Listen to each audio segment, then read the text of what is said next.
gentlemen, turn your speakers up.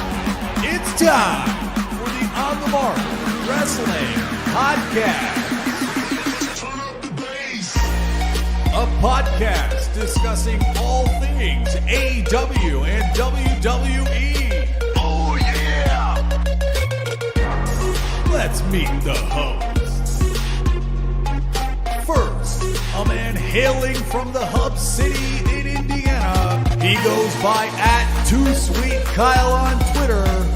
The host, Kyle Gagliardi. And your co-host, hailing from the valley of Lake Tahoe. He goes by @JimTuck89 on Twitter. Jim Tucker. And last but not least, hailing from the cornfield somewhere in Indiana, the full-time part-timer, Ian Garavaglia. Turn up the bass. Be sure to follow us on Twitter, TikTok, and Instagram @PodOnTheMark.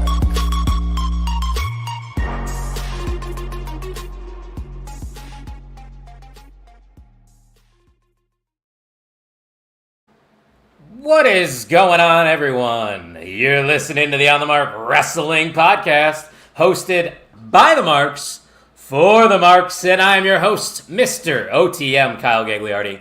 And as always, I am joined by my good friend, the full-time part-timer, Ian Garavaglia. Ian, what's up, dog? How we doing? What's up, dog? We're tired. We're having some issues. We're having some technological issues, and I thought I was going crazy because StreamYard was being weird, but we got to figure it out. We were going to end up having to delay the start a little bit, like 15 minutes, and then we said, okay, nope, we're good. We're here. We've made it. We figured it out. Bill Moss made it. He's in the chat. I know him and our special guest have a little bit of a feud going on because our special guest so happens to be the current reigning MVM. So that was a little bit of a dilemma. So a little peek behind the curtain here before we bring him in. Ian, I obviously wanted to get him on because he will be attending Wrestlepalooza with me this weekend, but his main concern was, so what does this mean for the MVM? He's worried he's going to lose his title because he's on the show, which is fair. That's a tough question because you don't want to pick favoritism here because, like, you could go with one ruling, and obviously you'd be like immediately, I mean, that's kind of favoritism, but you're technically not defending it. No. This is like kind of an IL trip. Like, but hey, look at lurking in the studios. He's pulling double duty. He might do this all night. Monitor. Who knows? Dual monitor guy. I don't think it has been done, Brett. So yeah, he'll be coming on the screen here in a couple minutes. But before we get into Wrestlepalooza and AEW All Out, yes, we got another double PLE and pay-per-view weekend going on here. So wrestling fans, of course, are pissed off because of the counter programming. And Ian, I don't really blame them, but at least All Out's on, earlier in the day, so it gives you about 4 hours to watch AEW, and then you can watch Wrestlepalooza after that. What's wrong with that? Yeah, it's just going to be a lot of wrestling in one day. We don't have any shows after for a while, correct? I guarantee you there's shows coming up. We're just not thinking of them. Yeah. Crown Jewel, I think, is on the horizon, which, oh, God, these Saudi shows, man. Yeah, well, speaking of Saudi shows. We didn't talk about that. Yeah. No, WrestleMania. So, obviously, we didn't have a show last week. We were very busy. WrestleMania is going to Saudi Arabia in a couple years. Yeah. That's how we feel about that. I will say, being only an AEW fan, I hate WWE. I don't watch it at all, actually. Right.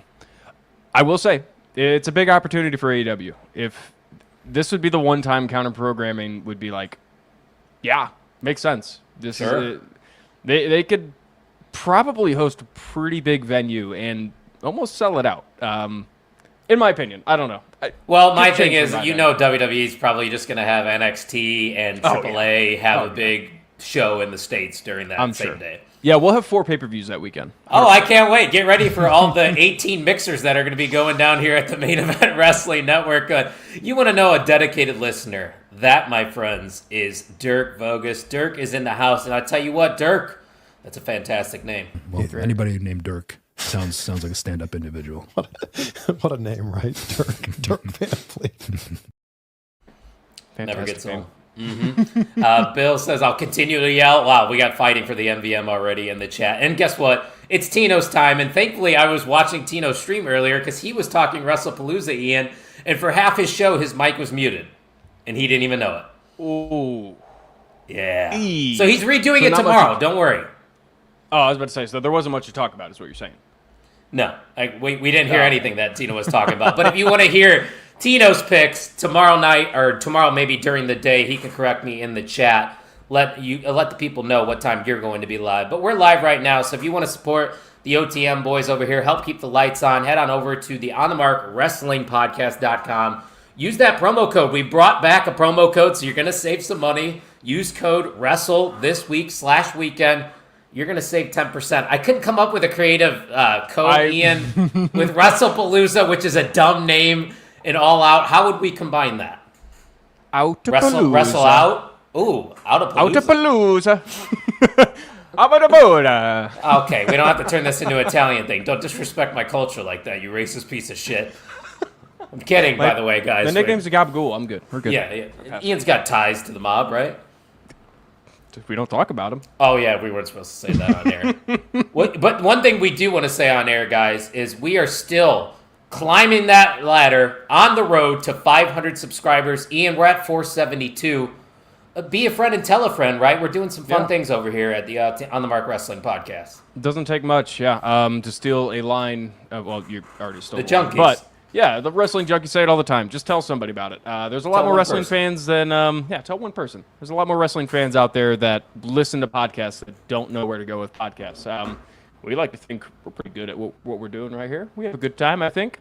I think we have a great time over here. And another guy that loves to have a great time, and I know he's going to be at Wrestlepalooza, Pat Novosel in the chat. We haven't seen Pat in a while. Yeah, it's an old name. He used to be in the Discord. Remember when we had the Discord back in the day?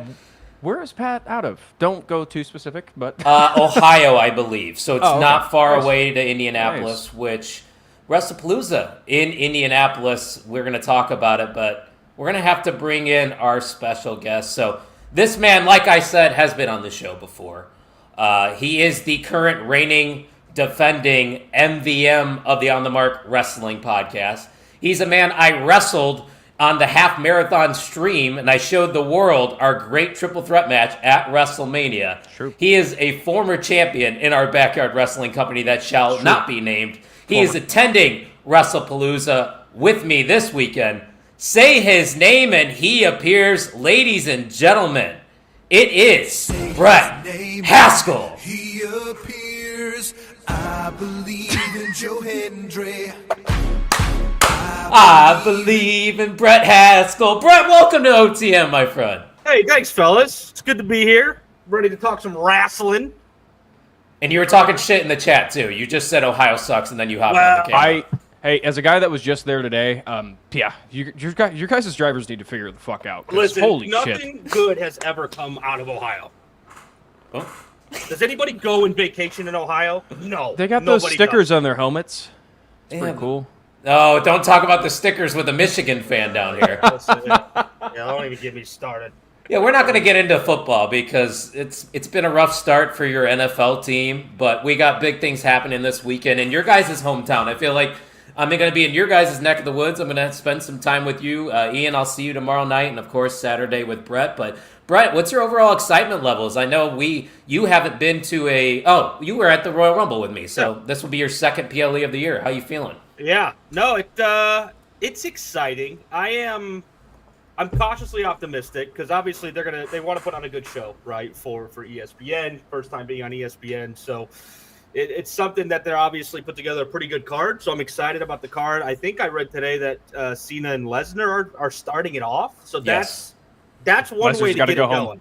Yeah. That is classic Lesnar. He did that at WrestleMania as well. He goes, "I want to go home. Put me first." Kind of what I thought. Lesnar was probably just like, I need to get the fuck out of the city before this doesn't work for me, brother. I'm not hanging out in Indianapolis and going to St. Elmo's after this. Yeah, but we'll be there. So if anybody else is going to be in Indy, let us know. You might run into one of us. But Ian, I know you haven't been as tapped in as you usually are with wrestling, but you watched Monday Night Raw this week. Did it do a good job getting you excited for Wrestlepalooza this weekend?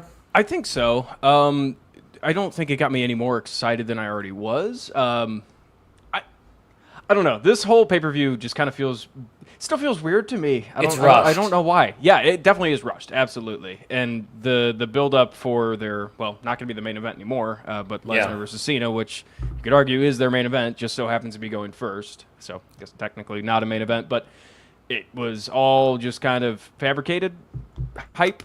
So there's been nothing. There's been nothing to hype up this pay-per-view other than Monday Night Raw and SmackDown, which I guess is technically fair, but yeah, it is cool from, as a guy that absolutely loves my hometown of Indianapolis.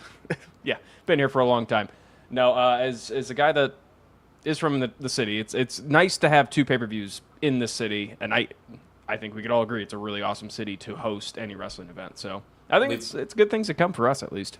Yeah, I mean, they got a plan too for a future SummerSlam coming to Indianapolis in the near future, hopefully.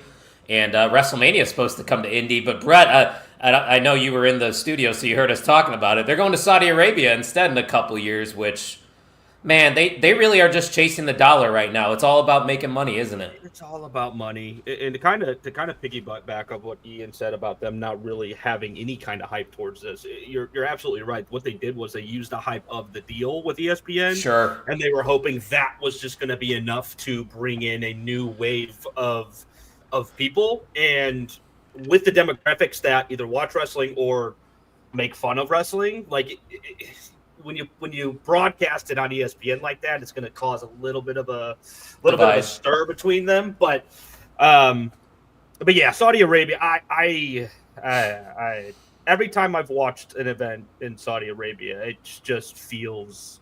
Well, they hate women. Let's be real. I hate to be blunt. We don't hate women. We love women's wrestling, but God forbid they have a really good women's match there. They're just going to be like this. Women's wrestling right now is arguably better than men's wrestling. It's carrying wrestling. Yes. The storylines and the wrestling itself, I could probably tell you, from what I've seen, there's better technical women wrestlers right now than there are men. 100%. I think there's kind of a hole in star power for men's right now. Talent, at least in the WWE. I don't think there's a hole. It's just everybody's on such a big level. Yes. It's hard to find that absolute superstar. Like, everybody's fucking awesome. You could shoot them to the moon. Let's say LA Knight situation. Everybody's an LA Knight where they got it, but the fact is everybody else has got it too. You just need to stand out, which is tough. Yep. Yeah, and that goes back to them always bringing back older talent. I don't think I'm not saying they're relying on older talent like they used to in the past, but the top talent is older. So they don't have much time left at the top. So eventually they are going to have to start investing in this young talent. But Bill's saying in the chat that he hasn't got a pay-per-view in Buffalo since 2013, which is wild because Indy gets one a year. And speaking of Buffalo, take the Bills minus 12.5 tonight. The Dolphins are terrible. The Dolphins. Brutal. Is that a trap, Brett? Because I looked at that line, I'm like, the Bills are drastically better than this. So the Bills are definitely drastically better. 12.5, it's definitely a trick because I stuck with the over because I do not think Buffalo's defense. I mean, they gave up 40 points to the Ravens. Granted, it's the Ravens. True. But I don't think Bills' defense is as good as people think it is, and I think as long as Tua is accurate, which is a big ass, that's a big ass. I think the Dolphins are going to put up some points tonight, so I think it'll be an interesting game. Yeah, hopefully it's not too interesting to where I'm sweating out my bet. But we talked about the hype levels going into Wrestlepalooza, so let's get into the card. Brett mentioned the fact that they announced earlier today, I believe it was on the Pat McAfee show, that John Cena will be taking on Brock Lesnar. Because this is a big match because if John wins this, it will be his 100th PLE win, which puts him, he still is second of all time, but he would be only the second person to reach that triple-digit PLE win total. So I think that makes this match big in itself, but obviously, Ian, the way they set this up, Brock Lesnar returned at SummerSlam. We didn't really see him for a month after SummerSlam, which was kind of whack. He shows up then when John returns to SmackDown in Chicago, attacks him there, and that's how we got to this point. So tell me how you're feeling about the build going into this kicking off, and who you got winning. The build, I'll start off with that. Nothing. I think Cena saved it on Raw. I think that promo with that crowd, how that crowd was, I forgot where they were at. Oh, they were in his hometown. Massachusetts, yeah. They were in Springfield, Massachusetts. That got me back to being hyped up for this match. I'm not going to be expecting any 5-star classics, although I wouldn't be shocked if they ended up pulling Cena's something been off. cooking. Yeah, but you kind of look at the other side of the ring. Lesnar has been away from the ring for a while 3 and years. had some trials and tribulations, literally, between then. Is his head in the game? We have no idea. He could just be here for the paycheck. It could be a 5-minute match. And if it is, holy shit, get ready for the riots to start. I mean, I didn't know this would be his 100th win for Cena. They're not really leaning into it that much, which is weird to me. Yeah. Yeah, even if I knew that, it still really wouldn't move the needle for me. I would guess, is it Triple H as number 1? No, The Undertaker. Oh, duh. I mean, The Undertaker, yeah. He won a lot of big matches. Yeah, there's a couple. For this match, you just have to go with Cena. There's probably not going to be a long-term story with Brock Lesnar. Maybe there is. And again, if they do, Cena's not, I hate to cut you around. off, but just to give you a little backstory on this feud, Cena's apparently not scheduled for another month. So there's a big gap between what would be Cena's next appearance. I don't know if that affects anything in your prediction. Oh, I hate this match even more now. Yeah, right? We're not going to see Lesnar for a while unless, again, there's other plans cooking. But from what this build has been, doesn't seem like it. It seems like it's going to be a one-off for Lesnar. I'll still go with Cena. All right. Dude, I don't think it is. Yeah, I don't think it's a one-off because It's a tough decision. SummerSlam's in Minneapolis, and for the very first time, by the way, while we are doing a podcast, I'm also live on TikTok. So make sure you're following us at Pod on the Mark. And if you're watching this on TikTok right now, head on over to YouTube. Just search the On the Mark Wrestling Podcast and come hang out with us over here. Nonetheless, Brett, we got Ian's pick. He's going with Brock Lesnar, correct? Yeah. What are you thinking for this one? Wow. I've gone back and forth because on one hand, they've really shit the bed on Cena's final year. They really have. The heel part of it. Even recently. I've loved it recently. That's where I was going because I This was feud like, has Go been. ahead. Yeah. I'm okay. Again, I'm okay with him turning face. I'm okay with him kind of coming back to his senses. Right, is essentially how they booked it. Just the way that they're now pushing everything. Was Brock Lesnar a surprise when he came back at SummerSlam? Yes, that was cool to see. But again, like Ian said, you brought him back. He's gone, and then it was like there was nothing there.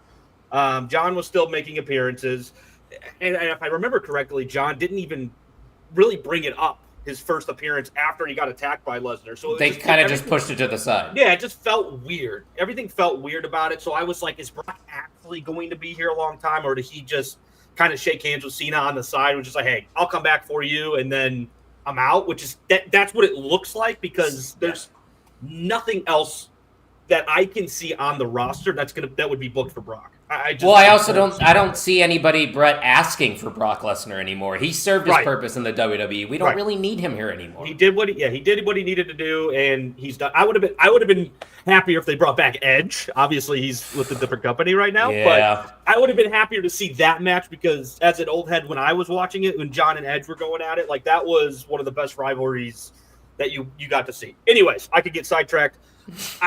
I am gonna stay with John, even though he's gonna be off TV for a while. It doesn't make sense for him to lose to Lesnar again. I think he's 2-4 all time against Lesnar. So it doesn't make sense during his retirement tour. Now, is he still going to lose some? Sure, but it just doesn't make sense for him to lose to Lesnar, in my opinion. No, I get what you're saying, and I agree with you, a lot of what you were saying as well. But just to correct the chat over on TikTok real quick, this is my first time doing this, so I don't know how to hook up the audio. Best thing to do, just go on over to YouTube. That's where we're going to hang out in the chat. So just search the On the Mark Wrestling Podcast over here. But yeah, I'm conflicted because that gap in the dates for John Cena really makes me think that would be a perfect opportunity for Brock Lesnar to go over clean in this match, absolutely beat the hell out of John Cena, and then set up a rematch. But I don't think we need multiple matches with how limited of time is left on John Cena's schedule. We have 5 days, right? I think 5 total after this. I think that's what I saw, yeah. 5 or 4. We don't need 2 Lesnar matches. Nobody's asking for 2, let alone 1. I'm fine with them having this one because, like you said, Brett, there is history between Brock Lesnar and John Cena. a huge moment when Brock Lesnar returned, confronted Cena after he lost against The Rock at WrestleMania. So that is rekindling that. They had a great Extreme Rules match as well. So I think they're going to play the hits in this one. It could be a 5-minute match, like you said, Ian.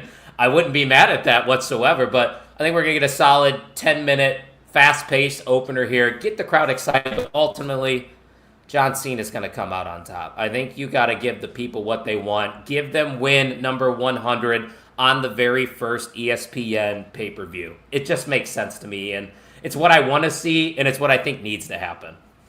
I think that's the way it's going to go. Just for predictions-wise, let's make it. I guess I'll make it interesting. Stick with Brock, mainly because if that 1 month write-off is going to happen, I guess it doesn't make sense for Cena to win and then just go MIA for a month, unless this turned into Brock Lesnar beating the absolute shit out of him after the match ends, which it could. That's kind of a Brock staple, I would say. But yeah, again, like you said, I think it would be smart for this to be a one-off, and I don't know how you write this as a one-off other than just saying John wins clean. John wins clean, and that's it. But again, why is that 1 month write-off? Are we just going to ignore and just say, all right? And if John does win clean and Brock Lesnar stays around and does more, I think that kind of hurts Brock Lesnar, doesn't it? I don't think it's so. still Brock Lesnar. Yeah. It's fair enough. You're losing to John He's Cena. rarely lost in his entire career in wrestling. It's rarely lost. Just look at him. It's Brock Lesnar.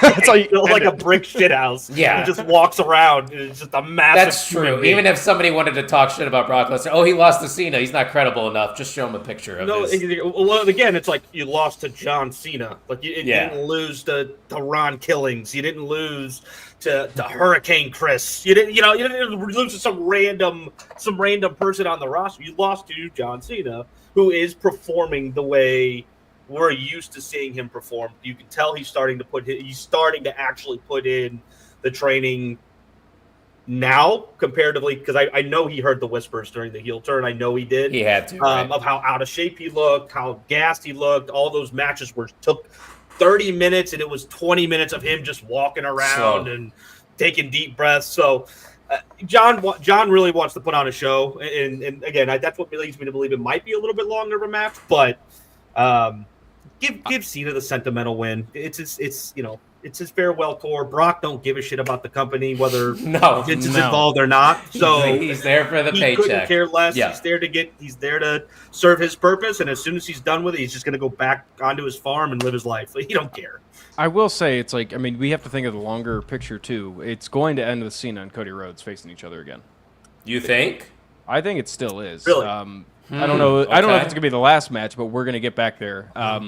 Cody Rhodes has basically been MIA as well and super part-time. I know he's had the kid. I know that. Okay. Well, and I think he was doing Street Fighter as well. Yeah, he was filming a movie. Yep. But still, it's like, to the WWE audience, he's been gone after a giant loss, after losing the title.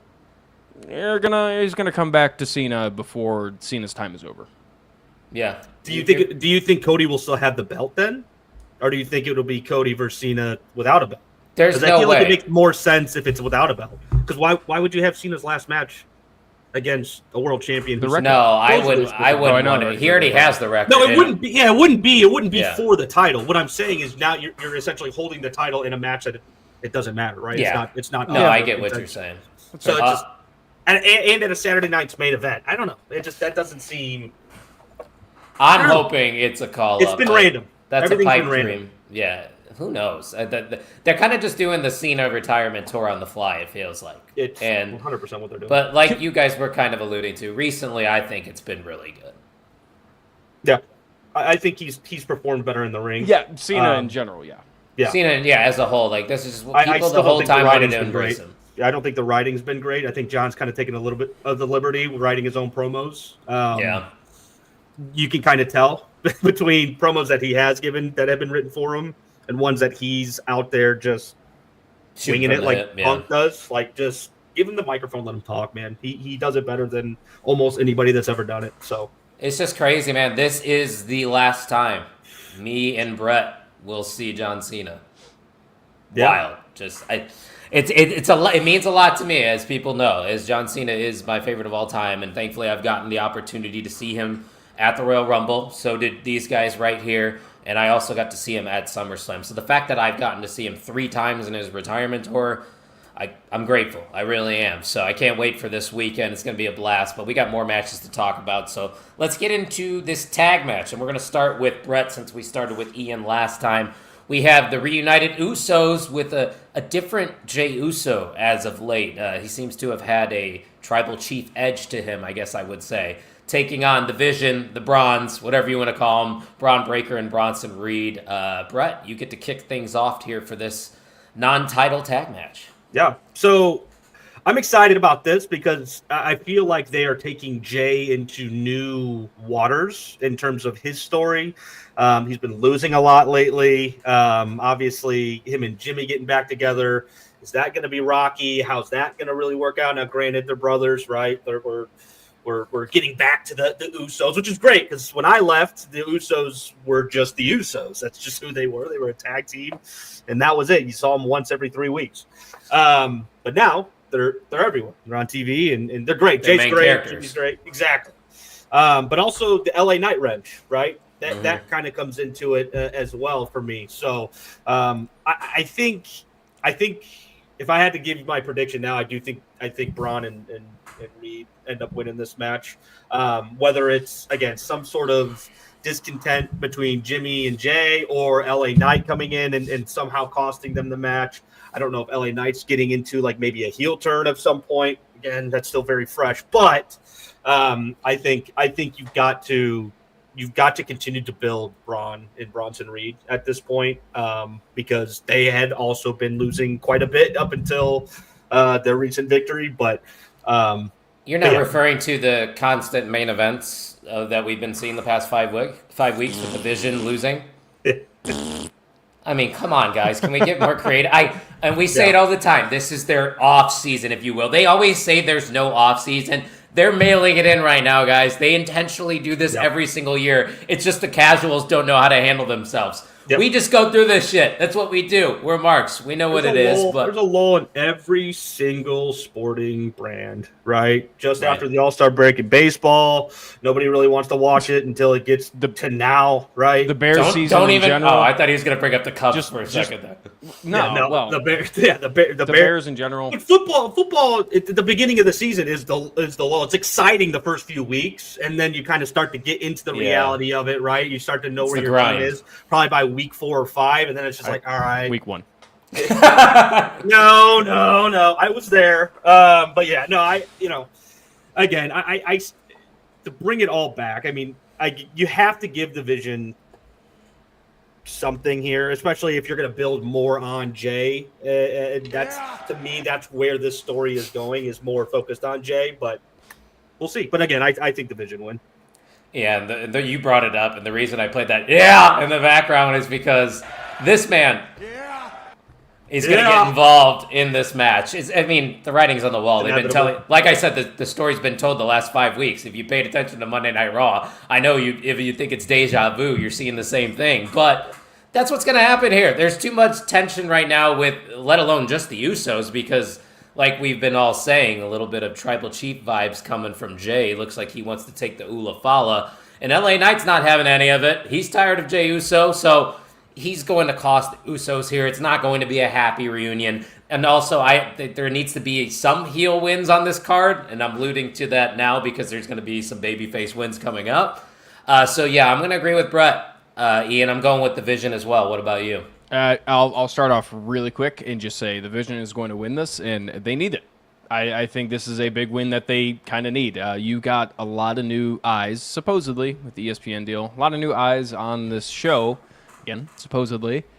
Why would you not have the Vision, who's going to be your future? These two, old Braun, they're going to be the future of this franchise in WWE. You need to have them with their hands raised at the end. I get why you say LA Knight gets involved, and that's probably where they're going to go with it. But it's been so obvious that it's like maybe it doesn't happen. Maybe it doesn't happen. Obvious. Yeah, almost one of those situations. I don't see Jay turning heel here. No, I see not what yet. you're saying. I see I what you're don't saying think right now. No, No. It's a slow burn. Something's building though. I think it's more of a so. Do I you don't agree with heel turn. do you want to address Bill's question? He asked if it would be a step back if Jay were to turn. Yeah, heel. that's what I was gonna say. I don't think Jay's gonna turn heel in general. I that's where I was going with it. It feels Me more neither. like Jay is adjusting his character and the fact like That's he was the given so much shit by the IWC on why is Jay trying. Well, even in the stories, Jay was helping everybody out, and he would always end up getting hurt. When he had the title, he was getting hurt, helping other people out, helping Cody out, and now he's kind of reversing that and saying, okay, I'm going to stick to myself and just let me do my own thing. And they're kind of trying to play that story out. The way I see the LA Knight and Jey Uso thing is you have two tweeners here. Jay's more of a full-on babyface, but LA Knight is LA Knight. He's not a babyface. He's not a heel. And they're going shot for shot against each other. And they kept saying it. That's your receipt. Like, I think they're going to end up being good. I think more of the dynamic is going to be between Jay and Jimmy. I think it seems like to me they're going to go for a Jay versus Jimmy kind of feud, not with a full-on babyface versus full-on heel, but more of a There's tension let's there. figure this out in the ring kind of situation, and then probably end up coming back together full force. And that's when you get the Usos back in full force. I can actually see that, them just having a one-off match and then afterwards hugging it out, and they're like, all right, we got that out of the way. Now let's go back to being the greatest tag team of all time. I'd be cool with that. They're saying it too. WWE commentators are saying they could be the GOAT.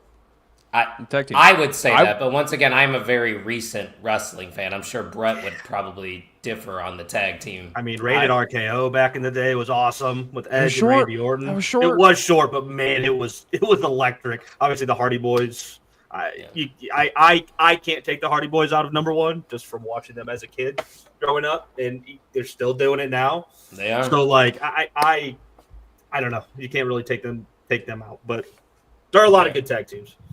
There are. Just the Usos would be probably my number one. But the Hardys, the Dudleys, Edge and Christian, they're all in that conversation. The New Day, I can go on and on. But we still have 3 more matches to talk about. And Bill alluded to this one potentially main eventing the show. On paper, I would agree this is probably the best in-ring match we are going to get on the card. And that is Io Sky versus Stephanie Valkyrie for the vacant Women's World Championship.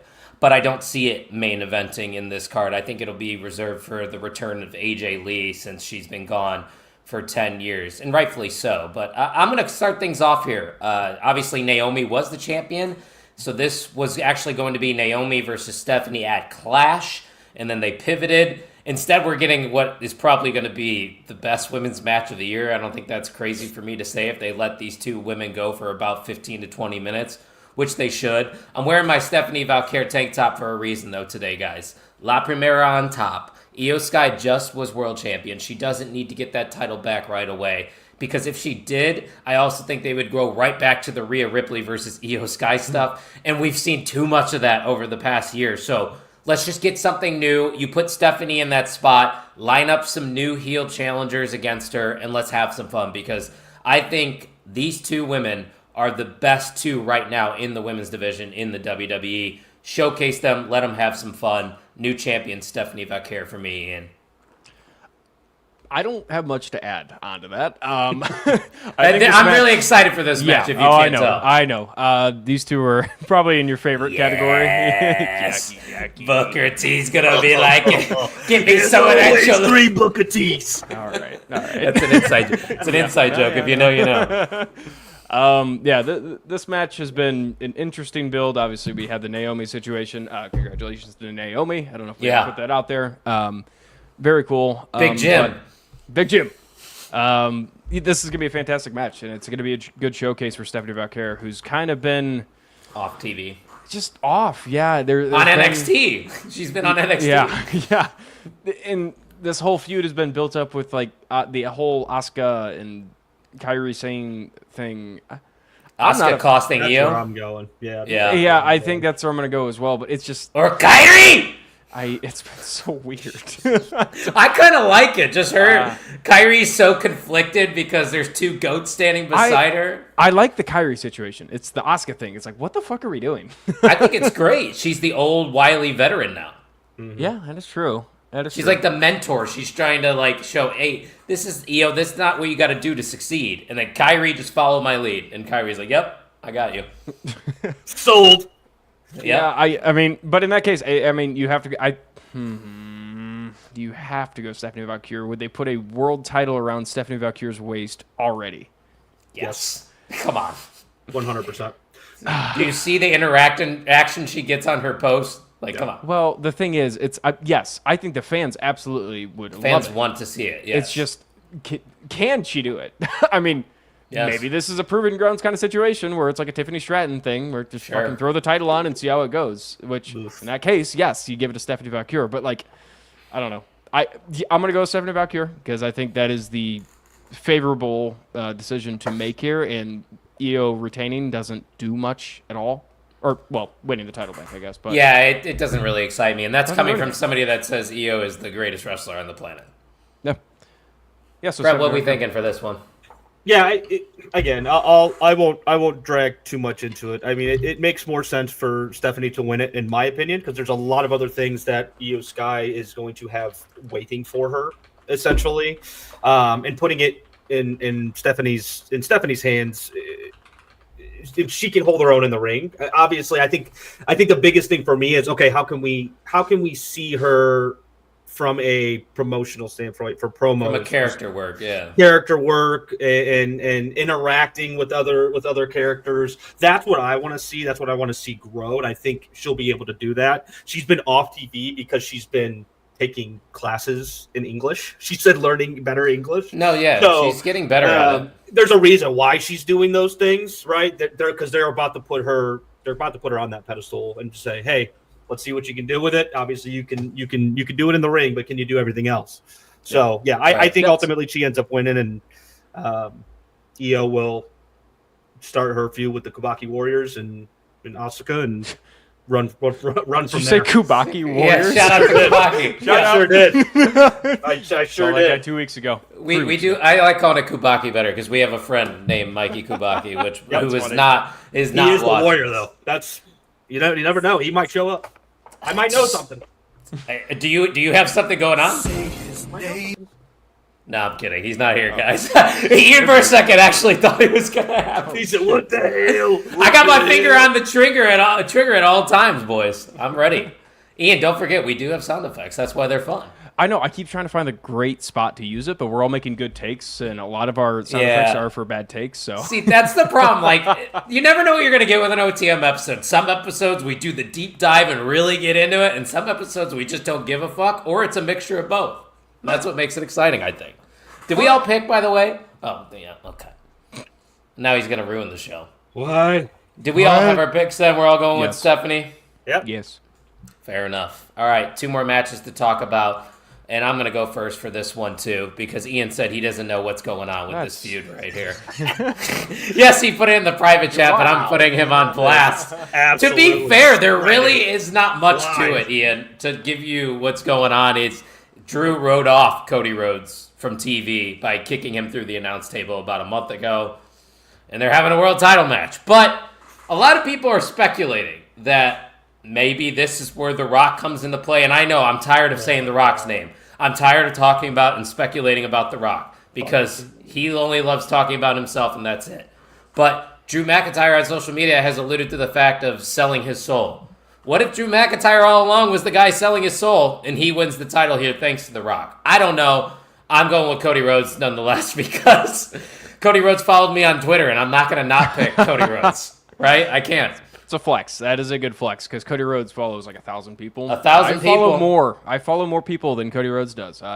That's impressive. Hey, So- John Cena follows OTM. That's all that That matters. is true. Well, he follows about 300,000 people. So Okay, don't ruin the moment. Come on.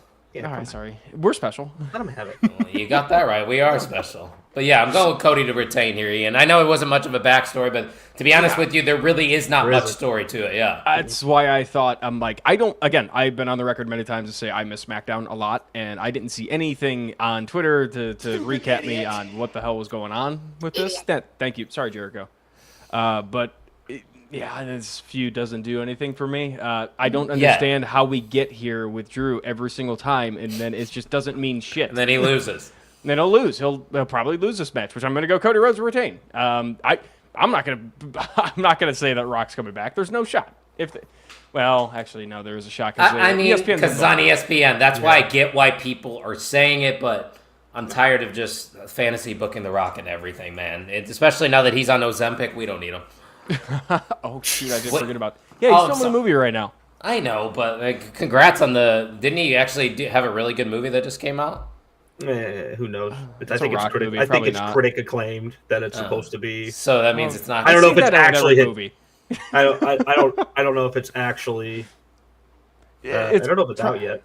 I bet you The Rock's character is him being a badass and like shooting guns and driving cars and shit. You know what I'm saying? Yeah, and hopping through buildings. And Used to be the Kevin Hart's in there, too. He used to be the best, and then he went away for a while, and now he's got to come back to defy the odds or some bullshit. Kevin Hart will crack some jokes too during the movie. Spoiler alert. And it's actually going to be a Jumanji 4. So, God damn it. surprise, everybody. Pat says Cody Rhodes. No, stop. Cody Rhodes. He's retaining. There has to be something that happens during or after this match to make it interesting. And that's fair because, like we've been talking about, there's really not much juice behind this. And it's the ESPN debut. We got to have some surprises. We do. It's got to be something. Oh, no. I don't know. Probably is going to be it.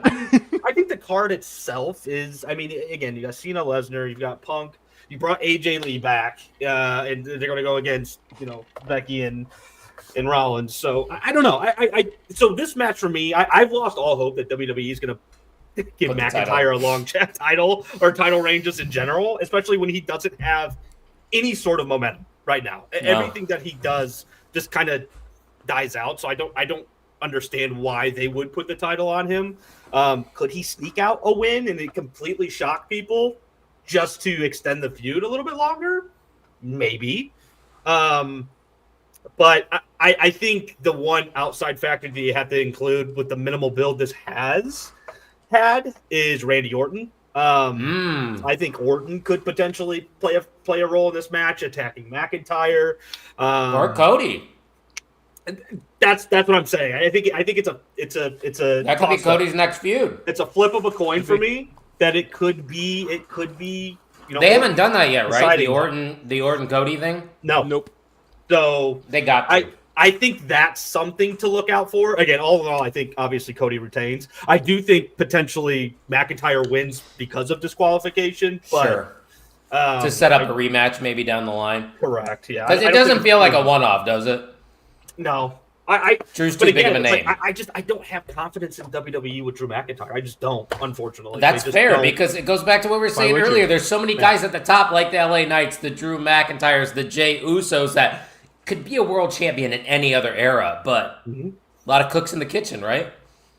So it's tough. And also, it's like, why would you have faith in Drew? Because when's the last time he's had a clean, good win? Like they haven't built him up to make him look credible enough. No momentum. He's got nothing. He's got nothing. It's like it sucks. He has Logan Paul. I like his character.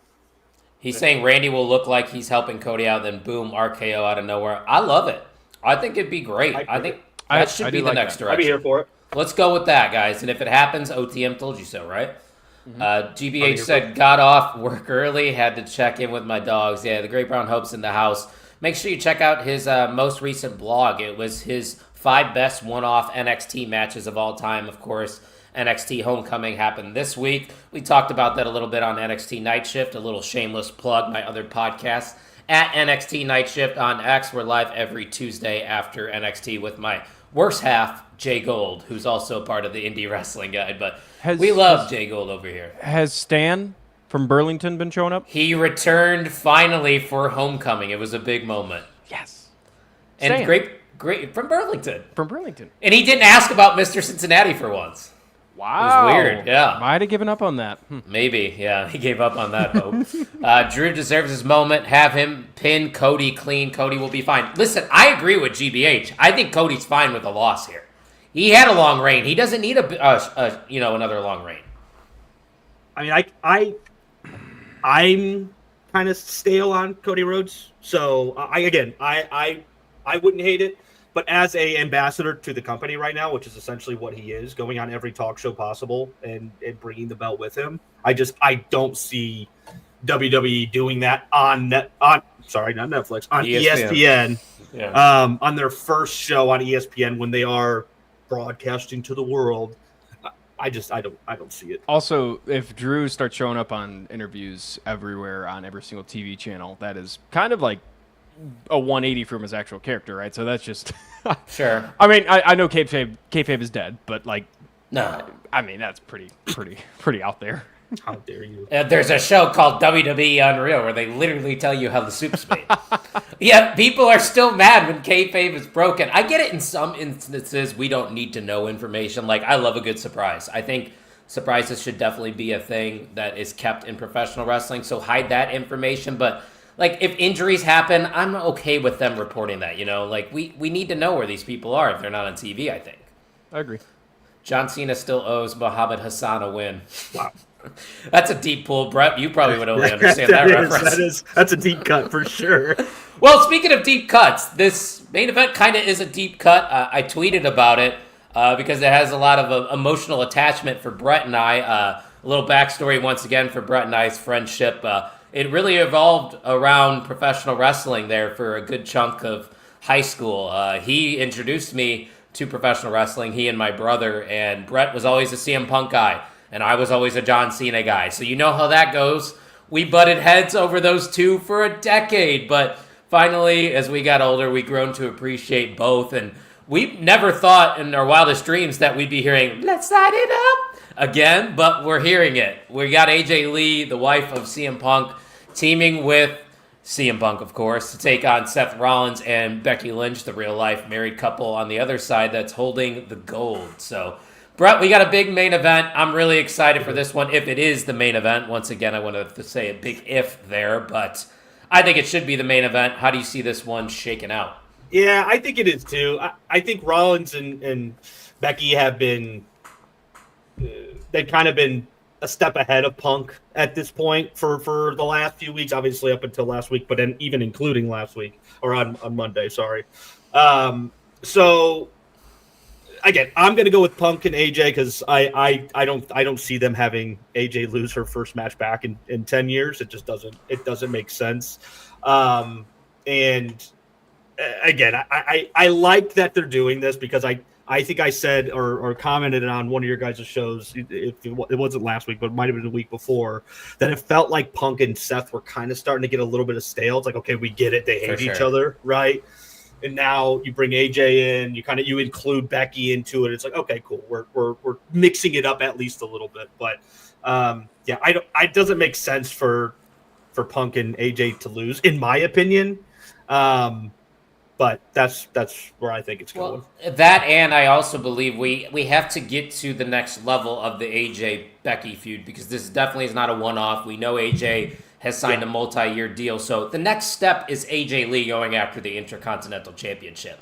And I think the only way you get there is having AJ Lee pin Becky Lynch in this matchup to set that up for the future. Seth and Punk can then go their separate ways. They're not involved in this thing anymore. They had this match. They won the mixed tag. Move on. Maybe they can revisit it in the future. I do want to see one thing, though, whether it's Rollins or Punk. I want to see one of them hit their finisher on the significant other. I think that's. I think like we're going to off see what Pat's saying here because he's kind of. Yeah, I think we either see a GTS to Becky or we see a curb stomp to AJ.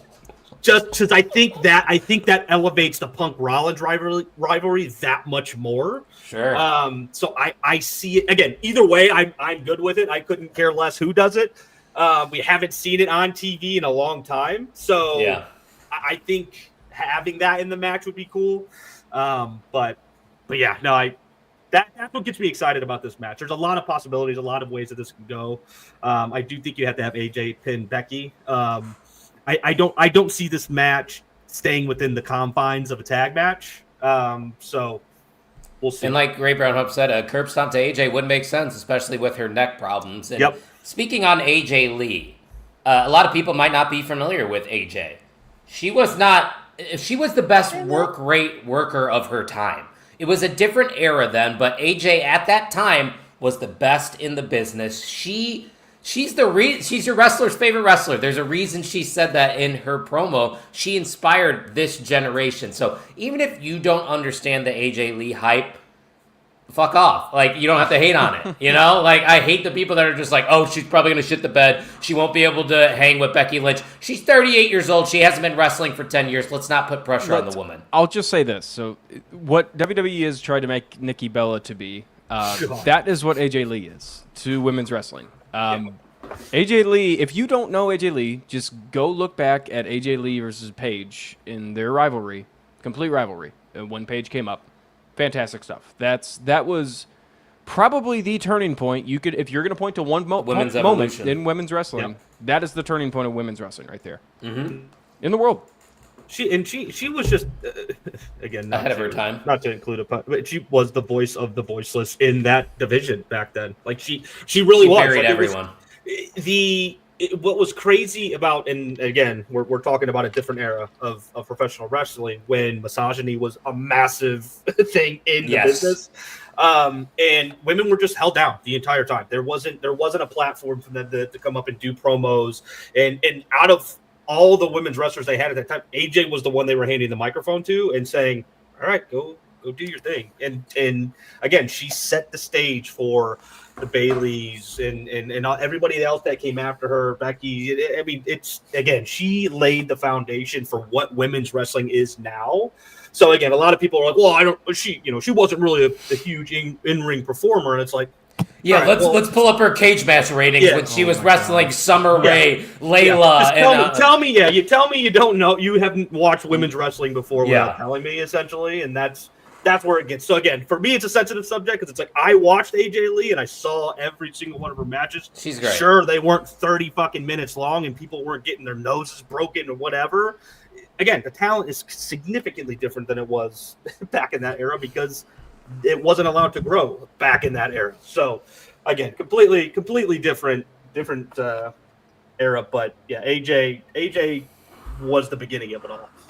Yeah, hard to say it better myself, and I think that's a good way to wrap up our Wrestlepalooza preview. So, Brett, I will see you in less than 48 hours. We'll be headed to Bankers Life Fieldhouse together for another PLE, man. I can't wait to see you. You got any final thoughts before you head on out? No, I appreciate you guys having me. I'm excited for this weekend. Gonna have a few drinks. What? Hopefully watch. Do it again. Say it again. Say that again. Damn it! Hopefully, I'm gonna. You're screwing it up. Gonna have a couple beers, maybe some shots, some tequila, some whiskey. What? And then hopefully watch Michigan beat Nebraska. But that's about it. Yeah, I had to give you a what on that one. Brett, always good to chat with you and hang out and talk wrestling. I'll see you in a little bit. All right, guys. Have a good one. See you, dude. Bye. All right, we're going to have to make this quick because we're already 52 minutes right into the show. I do have the card pulled up, so I know I asked you to pull it up, but I got it anyways. Okay, but it's up. No, it's up to you. If you want to introduce, it's gone now. You can introduce the matches if you want to. It's okay. Well, I closed the. I actually did. Okay, then I'll handle it. All right, we're not going to talk about the pre-show or whatever they're calling it. No. And I want to throw this out there. This was my first time watching Dynamite in 3 weeks, so it's crazy. My knowledge of AEW has not been lower than it is right now, so. We're going to make this brief. We're going to make it quick. We're going to talk All Out because it is a big pay-per-view happening this weekend. I am very much looking forward to Cope and Christian being reunited, though. And I think that's the selling point of this pay-per-view, I would say, Ian. You WWE lifer. No, I mean, am I wrong? No, He's on the poster. No, they're in Canada. So, yeah, no, I see what you're saying. I'm making a joke. I do have the card brought back up now. So I could run through it. All right, I'll let you handle it and be the host here. Let's run it down and make it quick. In total, we have, it looks like 10 matches for this card, so it's going to be an absolute long marathon of a card. Always is. We'll start off with a big return that kind of has not shaped up to what they could have done with a big return. Big Bill versus Eddie Kingston, where Big Bill is now calling Eddie Kingston a fraud. I tried to do my best New York accent there, but did not pay respect to the beautiful pronunciation of fraud that was brought to the table. I'm going with Eddie Kingston to beat Big Bill. Full disclosure, I just found out that Eddie Kingston returned. Well, no, he hasn't returned. He's going to return. Oh, so this is the return. Yeah, weird. Why didn't you save it for a pop? Exactly. We I don't mean, know. he's still going to get a pop, but, like, you know what I'm saying, the return pop. We don't know. It's weird. I'm not sure what happened there. Had it been something backstage, he's only going to get cleared up until this week. I don't know. It's weird. But we'll move on to a match that will actually be a banger. We have a 4-way tag team ladder match for the AEW World Tag Team Championships. Brodito, Brody King, and Bandito, who have been on a pretty good streak so far, a mismatch pairing that has actually been pretty damn good as the champions versus the Young Bucks, who have earned their opportunity this past week, and they defeated somebody. I don't know who it was, but Matt and Nick Jackson. Honestly, Matt and Nick Jackson, the Young Bucks, I know you're starting to give a little respect towards them. They're being entertaining again. They're leaning into the old Finally, Young Bucks they're giving style. me something, yes. Good. It's been very fun. But against them versus Jet Speed, Kevin Knight and Speedball Mike Bailey. Obviously, ever since they came to AEW and started this pairing, they've been they've been a staple tag team in the division. AEW fans have continued to love them, which has been honestly kind of shocking because they're an oddball pairing as well. And then we have the last entrant in Don Callis' family of Hechistero and Josh Alexander. Dude, the Don Callis family doesn't need 50 members. I get what they're doing with it. I get what they're doing with the storytelling. It's Don Callis. It's the Don Callis family. It's Don Callis paying these guys to. We're gonna make a super team. This is the old LeBron James teams that everybody was bitching about during the Duggar NBA. dozen. He's got a big family. Yeah, well, the thing is they are kind of leaning into it. They know it because a lot of wrestlers in their promos have been talking like however many people they have. Like I can probably join the family at this rate. Probably. I think that's the gimmick they're going with. So You said I should get into wrestling and start training. So there we go. There's my end. I did. As for the winners, would you like to go first, or would you like me to go first? Yeah, I'll go first on this one. I'm gonna stick with the retain here, just because it's a multi-team match that gives them, they can just. Wait, it's a ladder match, right? Yeah, ladder match. Ooh. Yeah. Never mind. I'm changing my mind. I'm going with the Young Bucks. They feel the Brodito tag team just feels like a great transitional tag team. That there's not a lot of long-term value in keeping those two together. The Young Bucks are the AEW tag team division, and to be completely transparent, the AEW tag team division hasn't been the same since the Young Bucks were in the title picture. It's true. Yeah, they didn't do well with the Hurt Syndicate. They kind of screwed the pooch on them. Yeah, there was a lot of. There's drama I heard on that. The storytelling wise for the Hurt Syndicate, it was a lot of spreading the talent and trying to get as much of the matches as they could in, and it just felt like they were solo acts mixed in with a tag team act. Just didn't work. Now what they're doing, which we'll talk about the match in a bit, but I think they're turning the right corner. Great Found Up said Brody King has done for the Latino community in 3 months more than Rey Mysterio's done in 3 years. Oh, wow. Zach was in the house and he told us it was National Rice Krispie Treats Day. That makes me want one. I don't know if I have any. Damn. But Brett thought it was National Cheeseburger Day, and I had a hamburger yesterday, so I got my days all mixed up. I had a McDonald's burger today, so. I love McDonald's, man. Oh, yeah, it was a good time. I'm gonna go with a retain. I would. If there was one tag team I would say that could maybe steal it, it would be Jet Speed, just because of the momentum they've been having. Every single match that they are in, they're getting the reaction. I mean, they can be boring, but it's a cheesy gimmick to me. It is. No, it is. Like I said, it's an oddball pairing, and I think it's mainly just because Mike Bailey is just such a superstar, and he's got superstar written all over him, and people love him. But I'm going to go with Brodito to retain. I like what the Young Bucks are doing. I think they just still have some more character development they're going to do just to be entertaining, and that involves them losing here. Fair enough, but like I said, I don't know much going into this pay-per-view, so I'm kind of just picking at random. It's okay. It's okay. But you did know the story going into this match. Maxwell Jacob Friedman versus Mark Briscoe in a table in thumbtacks match, which has been getting a lot of criticism for the name of the match. Who the fuck cares? You know what's going to be in the match. It's going to be tables and thumbtacks. Right. There you go. That's the explanation for the match, and it was proposed by Mark Briscoe. Not really a whole lot. This is going to be the culmination of the feud they have been telling, and I think it's been pretty fun. Briscoe's got to win. He's got to win here. Wow. I am tired of it. He doesn't. if you're really, I feel like they're really trying to make Mark Briscoe the underdog of AEW. And that also was kind of what Darby Allin was at the start, but they really never have pulled the trigger with Darby Allin yet. Eddie Kingston's another example of a kind of an underdog as well in AEW. They really need to establish some more because obviously those last two weren't working. I think Mark Briscoe is a guy that every single person can get behind. Let's give him a credible win here. All Out's a big stage, I know. MJF still has the contract. MJF doesn't need it. He doesn't need to win this match. And I know he's a heel, and beating him up would probably be good for business. But let's shock people. Give me Mark Briscoe in this match. I like your reasoning, but I'm going to disagree with you. I think it's going to be Maxwell Jacob Friedman, Mr. MJF himself. I think he'll come out with a win here. I think it'll be a close contention match like AEW usually does. They don't really like to do any squash matches, which if they did, I would not be shocked by any degree. What they've been giving Mark Briscoe recently, it's felt like he's kind of becoming one of, like you said, he's there, but he's not there, if that makes any sense. He's not in the situation to win the title, but if you threw him in the title contention, you'd be like, yeah, I mean, I think he's kind of earned it. He's been getting the attention this year. He's been fantastic, especially with all the hardcore matches he's been having, putting his body through. So I know Mark Briscoe brought the stipulation to the table, but it just makes sense for MJF to win this match because what seems to be on the table, and they're trying to tell the story, it's going to be MJF versus Hangman Page for that title, which kind of spoils my... Yeah, you're probably right. But I agree with you. Bill's I right.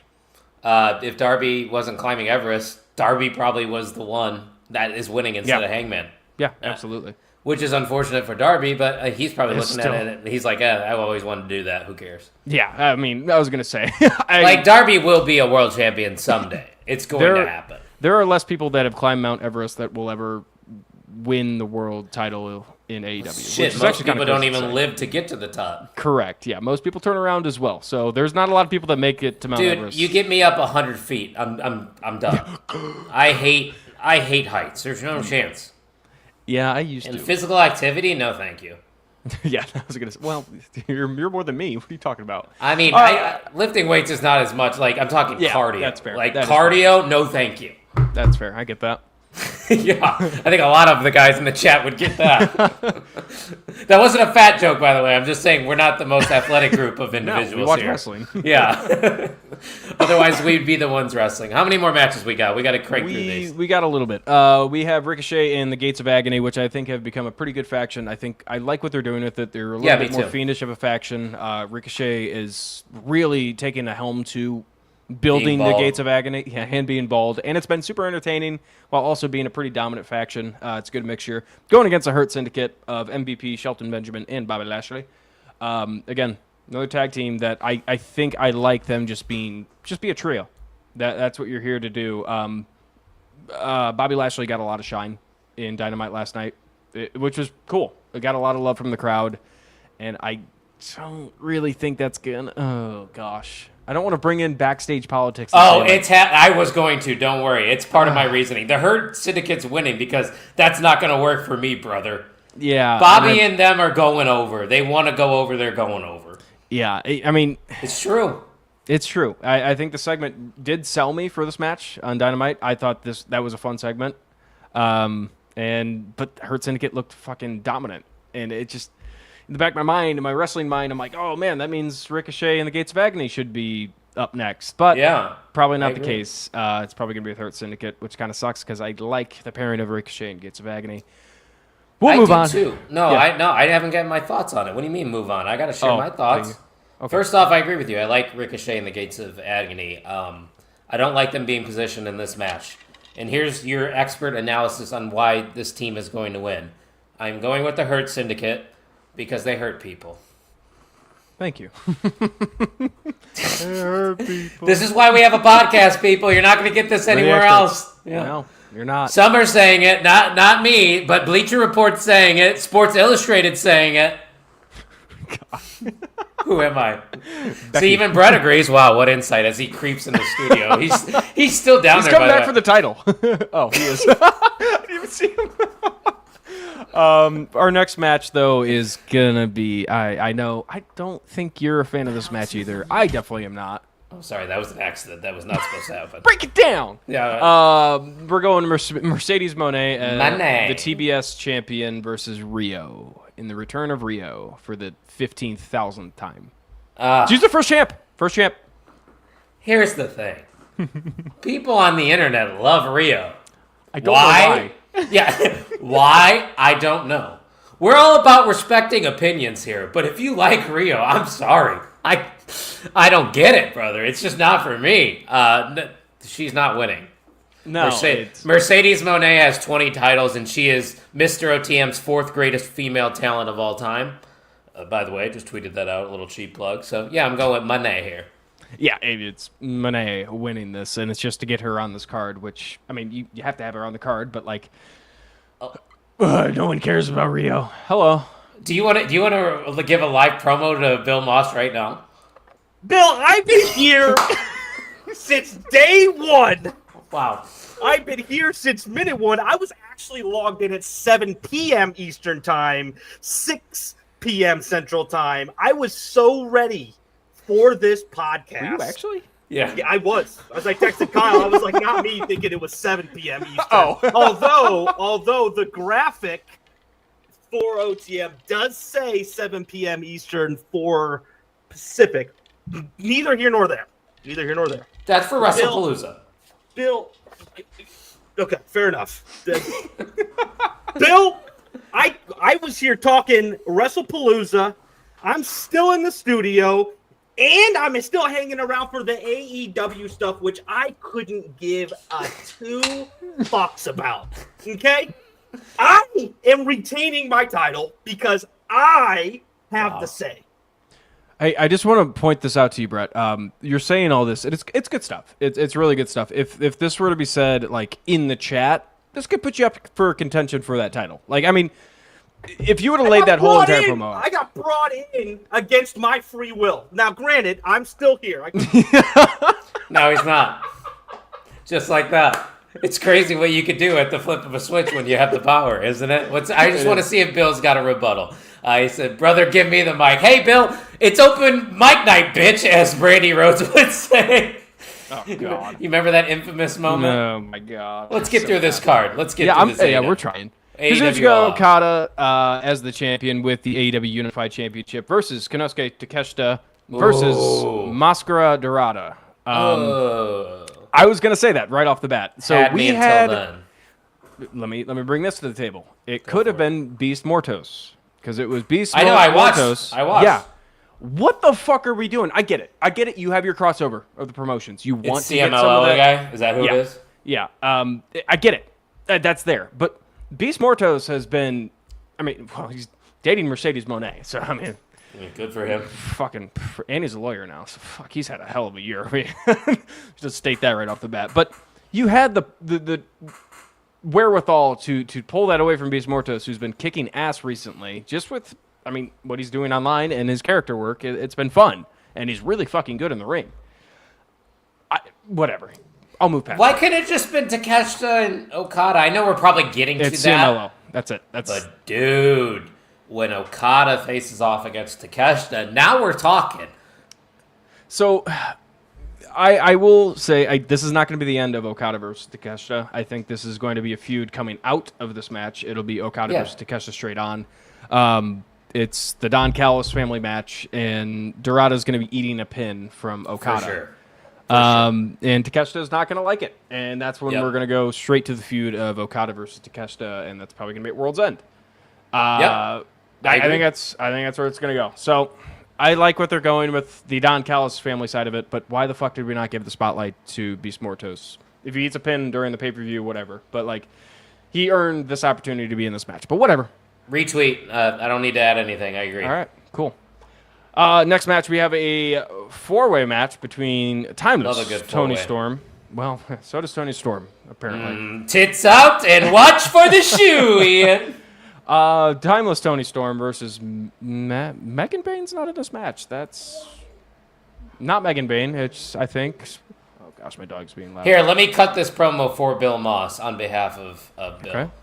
Since I've debuted in OTM last year, I've cried, I've laughed, I've lost, and I've won. And today, I stand here with the most reigns in 2025. I am the undisputed MVM of 2025, and no one is going to take that away from me.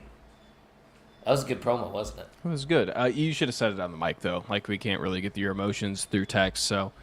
Yeah, fair enough. But I thought I cut a good promo. You said I should get into wrestling. Yeah, so that was, I have said that. And OTM community, we need to back Gags up. He should be in the No. ring. He should be in the ring. No, nobody wants a shape of 5'8", his bald, life. 32-year-old. That doesn't mean How I should tall is wrestle. Gargano? How tall is Gargano? Shorter than me, I think. But Johnny is jacked. You could be Jack too. It's I bulking could season. be. Yeah, I could Bulking be. season. We're gonna. Oh God, and they're still going. See, here's the thing, Bill. I like you more than a hell of a lot of people in the chat, but I hate this idea that you're the best because you're not. I'm the best. I'm the best in the world. Hell yeah! And Bill was giving me claps for it too. We got a card to get through. Go. I keep trying to. I know, but I'm not yelling at you. I'm just that's me Okay. transitioning. I don't think it's supposed to be Megan Bayne. I think this is a typo, unless it is supposed to be Megan Bayne. I'll find it. Yeah, please do, because I got don't the think it is. picture. Tony Storm versus Chris Statlander versus No. Tekla. Yeah, it's Tekla, Chris Statlander, Jamie Hayter, and Tony Yeah, Storm. Jamie Hayter. Okay, that's what I thought. 'Cause So I'm Megan conflicted Bayne because was in the show. I've met Tony Storm and Jamie Hayter. So it's like, who do I side with, you know? True. You waited an hour and a half in line to meet Jamie Hayter. We didn't even get an 8x10. We just got a picture. And this is before she was over, brother. Dude, we're day one haters right here. OTM's been down with the haterade. Oh yeah. No, I think it's still gonna be Tony. Ooh. We need a change, dude, I think. The crowd doesn't care. I know. crowd I'm loves not Tony. dissing Tony. I love Tony too, brother. I again, we're back in the same situation. Who the fuck is going to beat Tony Storm? Should have been Athena. I think if Athena could have won that. So here's the thing. I think they still could get to Athena, Mercedes Moné triple threat with Tony Storm. Would that tickle your fancy? Yes, and she's losing the title then. So let's go Tony Storm to retain. But if you were to pick someone, let's have fun. If you were to Tekla. pick someone no, come Tekla. on. That is not who takes the title off of Tony Storm. Surprise. Surprise. Jamie Hayter should not win it. That would have been my pick. Uh, Jamie Hayter needs to get back in the major title picture. it's just there's no She's steam too behind good, her dude. at all. I get it. Yes, she's I think she's top 3 in the women's division. She's on the AEW Mount Rushmore of female talent. Ooh, that's a yeah. I mean, Look at the history. yeah, that's true. I think that's a fair point. There's still a lot of time left, trust me. Yeah. I know there's other names on there, but I think Jamie Hayter, you talked about that there's not a lot of steam behind her. You're right, but I think that people, once you give her the chance, are ready to, get on that ride again and get behind her. I just think that we need a good heel champion for one of the world titles, while Hangman is the ultra mega babyface, and I think Tekla is a good option for that. Oh, Look at that's that. a good pull. Oh my God, I'm so young there. Okay, Look so at my hair. let's look how drastically different Oh we my both God. look. Wait, hold on. Wait, Do our we're gonna faces. flop. Yeah, we're gonna flop sides here. I'm gonna take this. Am I this way? Which way am I? Oh, Oh, take a look at us now. wait, hold on. I gotta do my awkward smile. Us and Jamie Hayter, we're still here, baby. We're both looking better, by the way. I would say. Yeah, we grown up from then, but You look like a grown ass man. I'm a man. Anyone who proclaims that they're best at anything, they're still cutting promos. Okay. Kyle had hair or lack thereof. That was when Ian was telling me to shave. there was hair. I just saying. But My pick.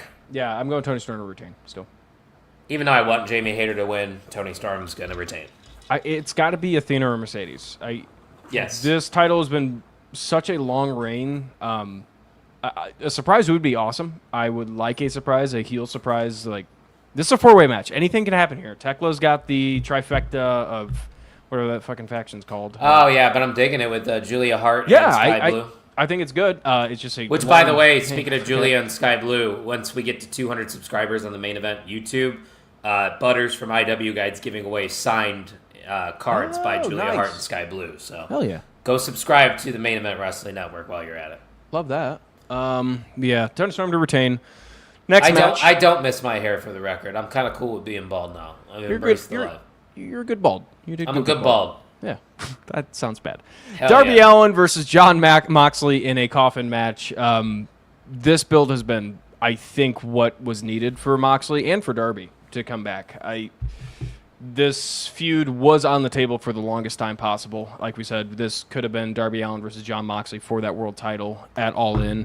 Did not happen there, as Darby was climbing Mount Everest, and they have returned Darby Allin at All In. And ever since then, he's just been kind of going at John Moxley's heels, and literally all of his heels in that faction. Thanks. And it's been really fun. Fuck Wheeler Yuta. Fuck Wheeler Yuta. I love how much people just hate Wheeler Yuta. I love how we all just agree. Fuck Wheeler Yuta. Do you remember when Wheeler Yuta was the hottest thing in AEW? Yeah, I mean, he still is, I think, one of the best. Yeah, I think he's up there. He carries the Death Riders. Because that faction is still ass. I'm going to be real with you. Don't dig it. They've turned a corner for me. I'm just not a Moxley guy. I think that's what it is, Ian. Yeah, I'm not a Dean Ambrose Moxley guy. I get the Moxley character now. Like, I get it. It's I get it too. Badass boss. He has to be the boss get of it. all of these people and take care of them. Kind of. It's a gang leader. That's literally what he is. And knowing me, I'm a part of a lot of gangs, so I get it. I'm in the Taylor gang with Wiz Khalifa. So are you, actually. You've been to a Wiz Khalifa concert, so you're technically in the Taylor gang. I am. Taylor gang or die. Taylor gang. That's our side. We just throw up the timeout. That was very white of us. We'll move on. Darby Allin versus John Moxley. We are white. white. We are Caucasian. I mean, this is Darby Allin's match, right? Like, this is basically the Yeah. match named after him. You got to go Darby Allin here. And I think Darby's got to get back up into the main event Yeah. scene, and he needs to beat Moxley. Moxley doesn't need to even be around after this. He can take a break. He could. Will he? Probably not. No, that dude never takes a break. No days off. He's like Darren Young. That's a throwback. Yeah, that's a deep cut right there. He was been called having some Mr. days No off Days recently. Off. Has he really? He's away from wrestling? I think he's been away from wrestling for damn. a long time, right? I didn't know that. I think so. I don't know. Good God, the white. It's blinding, yeah?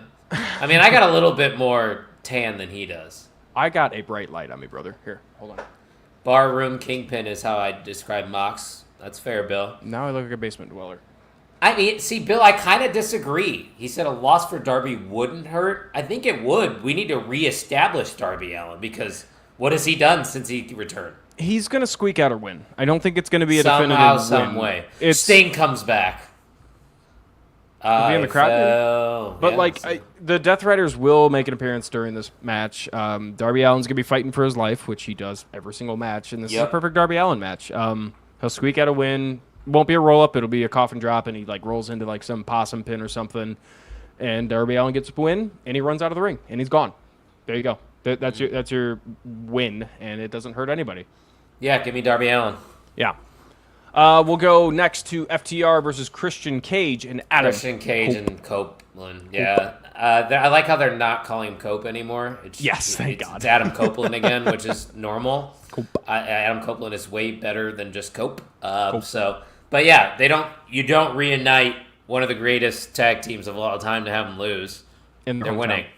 Yeah, end of story. It's going to be great. Yeah. I don't think it's going to be the end of the story. I think it's going to keep going a little bit. Just because, I mean, when you really sit back and think about this feud, it is pretty monumental. Like FTR, they explained this entire feud during Dynamite, which when I talked to you earlier when we were texting, I said there's one segment I wanted to talk about, and it was this segment.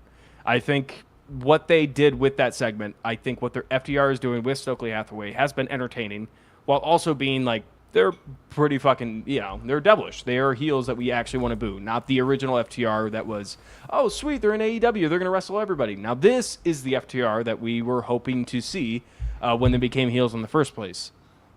Now, we have Christian Cage and Adam Copeland. I don't know how to, I can't do anything funny with that one. Yeah, you can't do that. Don't ever do that again, actually. Yeah, thank you. Christian Cage and Adam Copeland, what they're doing with this iteration of, stupid obviously... Idiot. Thank you, Jericho. Now you're off the card, bitch. Stupid idiot. What they're doing with this... He is, because he's going to WWE. I don't... Anyway. I don't want to see that either. I'm just telling you what's going to happen. Trust me. Oh, God. Christian Cage and Adam Copeland, what they're doing with this iteration of the tag team has been entertaining because they're not getting rid of that Christian Cage character that everybody's fallen in love with. He is that MJF character of he's our asshole. I like their new pose, too. It's just the dad lean on the thing, And then Adam Copeland kind of mimicking him. Yeah, Adam Copeland seems like he's having a great-ass time. And Christian Cage has said that this is his best run of his career, which... You think about it, solo-wise, it was kind of, which is kind of crazy to say. Yeah. But gosh, I mean, yeah, you go Christian Cage and Adam Copeland to win it. I don't know why I even thought about that. And I agree with Bill. If they fight again after this, it ought to be a steel cage or a ladder match, and then FTR can get a win back. Yep, totally and I think agree. I completely agree with that as well. All right, last match, we're at our main event. Thank God. All right, I'm falling asleep. I don't mean that in a negative way. I love AEW. All right? Nobody You killed just me. had your medicine. You took your medicine. You got that right. Hangman Adam Page versus Kyle Fletcher for the AEW World Championship. And we have some stipulations that Adam Page was able to set and Kyle Fletcher agreed to. Don Callis family is the entire 18, 15, 17, however many people they have. They're all barred from ringside. And should they interfere with this match... The TNT Championship is stripped from Kyle Fletcher, and Kyle Fletcher is immediately DQ'd. So, we have a lot of... I have a bone to pick. I got a bone to pick. Kyle Fletcher is the future of AEW. He's it. He's going to be a world champion one day. It's not going to be here. But let's be real, too. The TNT title, before Kyle Fletcher got it, didn't really mean much for the past couple years. It had no value, in my opinion. It had a lot of just bad luck. I mean, look at Adam Cole's run with it, injuries and whatnot. It wasn't, certain talent's fault that the title didn't have much prestige, but that title needs some building up. Why should I care about the TNT title? So that's why I wish Kyle Fletcher wasn't even in this position in the world title picture right now so soon. You could have done Kyle Fletcher versus Hangman Page later, when Kyle Fletcher eventually loses the TNT title.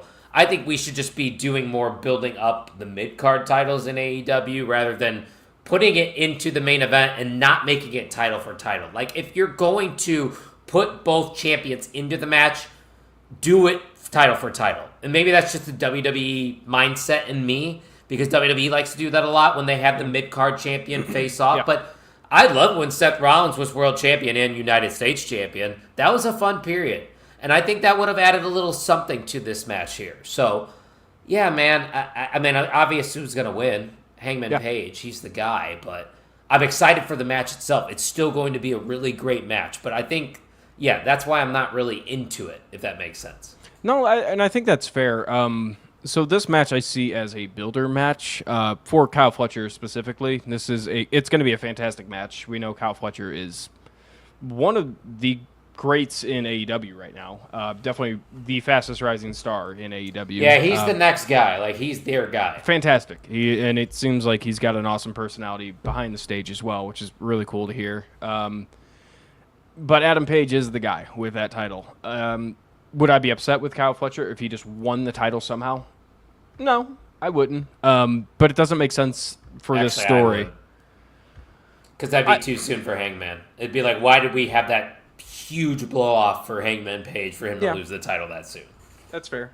I'd have gripe with that. But I get the way you're seeing it. I would see it more as this is Kyle that would be Kyle Fletcher's shooting star moment. Like, holy shit, he is the guy. No, but I get it, but that's a pipe dream, I think. I don't think he is the guy right now, and I think there's one reason for that, and it is Don Callis. Don Callis does this. He did it with Kenny. He did it with Will Ospreay. They had their runs with Don Callis, and then once they turned on Don Callis, that's when they shot off into megastar. I mean, Kenny Omega and Will Ospreay were already there beforehand, but it shot him to the moon for AEW because they're turning on Don Callis, and everyone hates Don Callis. And I think we're going to see the implosion of the Don Callis family very, very, very soon. Thank the Lord. So There's too many of them in there. That's why. That's kind of what I wish it would have went with that with the promo. And I wish the Don Callis family would just go to hell. No, I just wish that Adam Page would have brought that up during the promo, saying, you are there, and he kind of hinted at it. You are there. You have the talent to be there. You just don't have the mindset because you have a Don Callis at your corner. And I wish Kyle Fletcher wouldn't have said shit that entire thing. And I wish Don Callis would have talked for him the entire time, build that tension up a little bit. I think the tension's already there a little bit, especially as there with Takeshita. So we're going to be seeing an implosion of Don Callis family pretty soon, or at least a remix of the Don Callis family. And that's it. And still AEW champion Adam Hangman Page. So will you be watching it, or you'll be hanging out with me in Indy? What are you doing? Are you watching it live or maybe later? I'll be watching it Sunday night. I don't know because I have some plans in the works. You got a date? Actually, yes. Wow! Yeah! Actually, yes. Hey, W's in the chat. W's in the chat. Yeah. The fans are pumped for that one. I'd love to see it. But, Ian, it is that time, as you can see in the background. Yeah. Why don't you introduce the MVM here for this episode? You can see it there on the banner, so the floor is yours. Well, yeah, this one's I mean, just looking through the chat, I have not looked at the private chat in a while, but I think this was a pretty easy win. You mentioned him in the chat. This is all your decision. I am just rebutting what you said and being the echo chamber, and I am not choosing because I love everybody in the chat, but Gags has his favorite, so he's going to go with his favorite. A new MVM hot sauce, Bill Mouse. Hey, I didn't say he was my favorite listener of the show. It's implying. You're implying it. I'm not implying it. He just so happens to be the guy that has won the MVM title the most, Ian. Well, you're... Facts are facts, my friend. What can I say? Bill Moss now. Let's go to the boards here real quick. Is it updated? Because I thought Tuck was updating those. No, I update those. Oh, nice. Speaking of Tuck, he said hello in our chat, and then I sent him an invite. I thought that was his way of saying he was coming on. Oh, it was not. He's not here for the record, but I'm still trying to find that, by the way. Wait, and I he's think not? there is so Bill just got his 10th reign for the record, and he is at the top of the list. Look at that. 10. That's that's impressive. Wait, so Brett Haskell is at 6 behind. 4. Yeah, 6 behind Bill Moss. Not great. And how many months are left in the year? Not many. I don't want to do that math right now, so 3. you'll have to do that. About 3, 3.5. thank you. Yeah. 3.5. Bill's the champion, 10 time. Wait till he's 17 when we could say they never seen 17. That will be badass. I can't wait to do that. That's not possible. Well, that is possible this year. But I don't think it's possible. It's going to be a is. feat this year, yeah. It is. It would have It's to be there. next year. It's got it. You got to go on a fucking roll, though. Wow, he said he's going to make it to 17 before Bill does, so he can take the shtick. The never seen 17. Write it resets every year. It does reset every year at the OTMs. So let's just say this, Brett. You have to go on a fucking roll. Or Bill Moss could make history by going on a fucking roll. Or you guys just flop every week. Then, well, if that's the case, then Brett's screwed. Because that's true. Brett's got to have a clean sweep for a while. Yeah, but hey, guys, you can make this interesting, too. Come hang out with us. Be active in the chats. We are live usually every Thursday, 7 p.m. Central, 8 p.m. Eastern. And to everybody that was hanging out with us for Wrestlepalooza, if you're going to be in Indianapolis, there's a chance you might see one of us. Definitely a good chance you see me if you reach out. We're going to get Ian out there downtown, and of course, Brett will be with me. So that's why, Ian, you got to come downtown. You got to have a drink with me and Brett. You have to. I've been there before. It's downtown. We'll see. Downtown. Yeah, so you were thinking the same thing. The chat says I'm number 1, so who even knows? And that's on YouTube. That's huge to be number 1 in the chat. That is a pretty big deal. But hey, Ian, why don't you tell them about the discount we got going on at the merch site? We went pretty creative with this code for you to get 10% off. It is WRESTLE. Yeah. Good old Graps. Wrestle with no capital letters, and it's just Wrestle. So if you want to get 10% off, get your OTM merch and your Main Event Wrestling Network merch. We got everything on there. So yeah, have some fun. We have in all fairness, it is a giant weekend of wrestling. ESPN debut for WWE and wrestling in general, which is kind of crazy. Who would have thought that ESPN is actually going to give wrestling credit for pretty crazy, ain't it? A sport. So yeah, it's a good time. I remember the nerds always responding to ESPN, not a sport, and now they're covering it.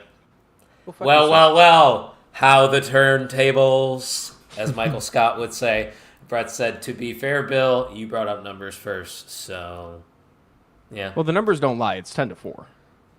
Numbers don't lie. Check the scoreboard. That's what Jay-Z once said. And thank you, everybody, for listening to the On the Mark Wrestling Podcast.